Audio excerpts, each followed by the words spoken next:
Hello everyone, welcome back to Mukul Maurya world blog. My self Kalyani Mahesh. ఇవాళ మనం పడేసే వాటితో యూజ్ ఏంటి అనేది తెలుసుకుందాము. మనం స్విగ్గీ, ఇన్స్టామార్ట్, బ్లింకిట్ లాంటి యాప్స్ నుంచి ఆర్డర్ పెట్టుకున్నప్పుడు మనకి ఇట్లాంటి బ్రౌన్ షీట్తో ఉండే పేపర్ బ్యాగ్స్ అయితే వస్తాయి కదా. వాటిని ఏం చేయాలో తెలియట్లేదా మీకు?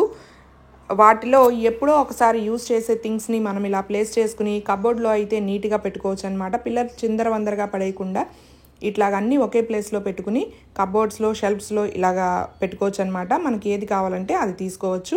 ఒక కవర్ బ్యాగ్ చినిగిపోయినప్పుడు ఇంకో కవర్ బ్యాగ్ని అయితే యూజ్ చేసుకోవచ్చు మనం. ఇట్లాగా పేపర్ బ్యాగ్స్ని చూసారు కదా ఎంత నీట్గా సర్దుకోవచ్చో. నెక్స్ట్ అట్లాగే వచ్చేసి మనకి చిన్న చిన్న పర్సెస్ లాంటివి ఉంటాయి కదా, జ్యువెలరీ షాపింగ్ చేసినప్పుడు ఇస్తూ ఉంటారు కదా.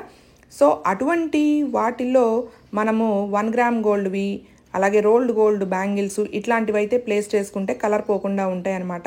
ప్లేస్ చేసుకుని చక్కగా మనం కబోర్డ్స్లో కానీ ఇట్లాగా అరేంజ్ చేసుకోవచ్చు నీట్గా. అండ్ నెక్స్ట్ పిల్లలు ఫైల్స్ అవి కొంటూ ఉంటారు కదా, పక్కన స్ట్రిప్ అయితే పోతుంది, ప్లాస్టిక్ టైప్ ఉంటాయి కదా.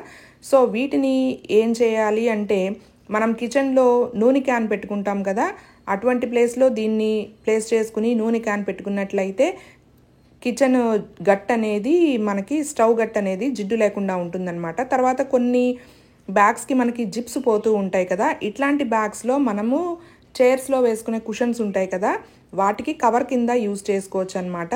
ఆ కుషన్స్ని దీనిలోకి పంపించేసి అక్కడ పిన్నీస్ కానీ ఏదైనా పెట్టుకోవచ్చు.